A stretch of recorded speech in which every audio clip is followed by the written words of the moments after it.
J'ai possédé 2 Porsche, c'est ma deuxième, et j'aimerais vous parler d'un obstacle qui est certainement la chose la plus dure à surmonter si vous envisagez d'acheter votre première Porsche ou même si vous envisagez de la remplacer. Je suis un passionné de Porsche depuis des années, je suis rédac chef de Flatis Magazine, donc j'ai la chance de conduire des Porsche et des Porsche tout le temps, mais il y a un moment, je rêvais d'acheter ma première Porsche avant 30 ans.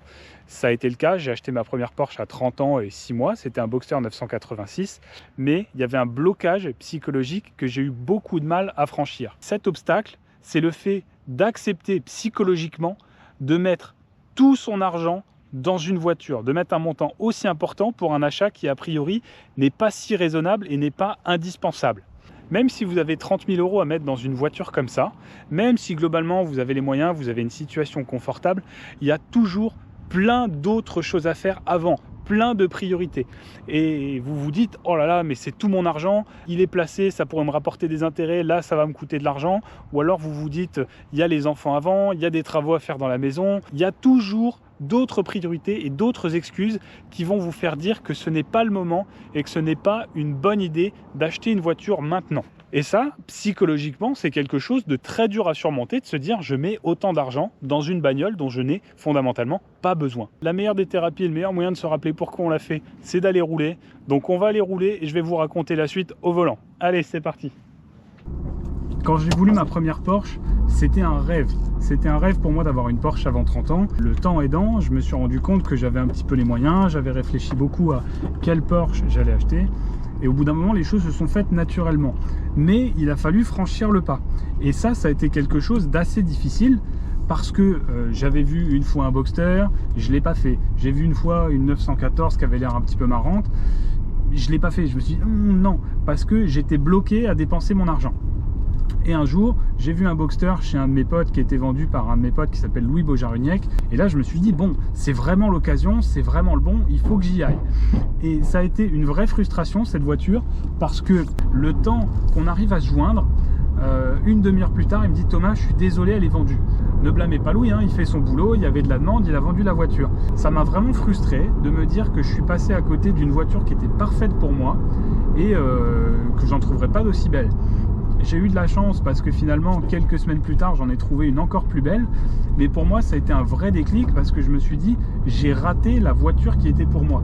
Et à partir de là, ça m'a un petit peu soulagé, entre guillemets. En tout cas, ça m'a motivé en me disant, j'étais tellement déçu de la louper que psychologiquement, je sens que je suis prêt à y aller.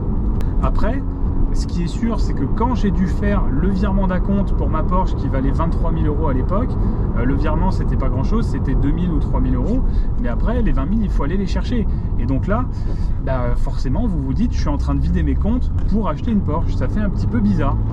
Tout ce que j'essaie de vous dire, c'est qu'il y a un moment donné, vous allez sentir que vous êtes prêt et qu'il faut le faire. Mais ce sur quoi je dois vous avertir, c'est qu'il ne faut pas laisser passer la bonne occasion et que vous pourriez regretter de ne pas l'avoir fait si toutefois vous avez trouvé une belle voiture et qu'elle était pour vous. Ce blocage-là, je l'ai aussi eu quand j'ai acheté ma deuxième Porsche, celle-ci dans laquelle on est en train de rouler.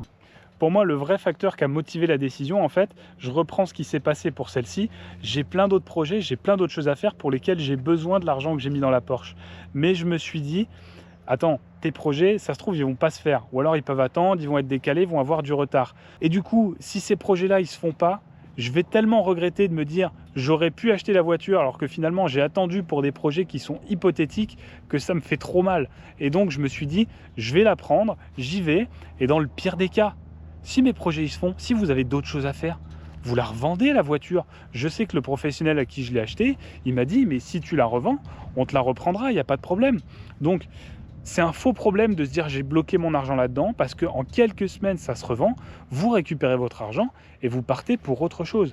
Donc je pense qu'il faut dédramatiser cet engagement financier en se disant que oui, vous aurez moins d'argent sur votre compte, oui, il y a peut-être d'autres choses que vous n'allez pas pouvoir faire parce que ça a un coût, mais dans le pire des cas, si vous avez besoin d'argent, vous la revendez, vous récupérez votre argent et c'est reparti pour autre chose. Donc il n'y a pas de vrai problème.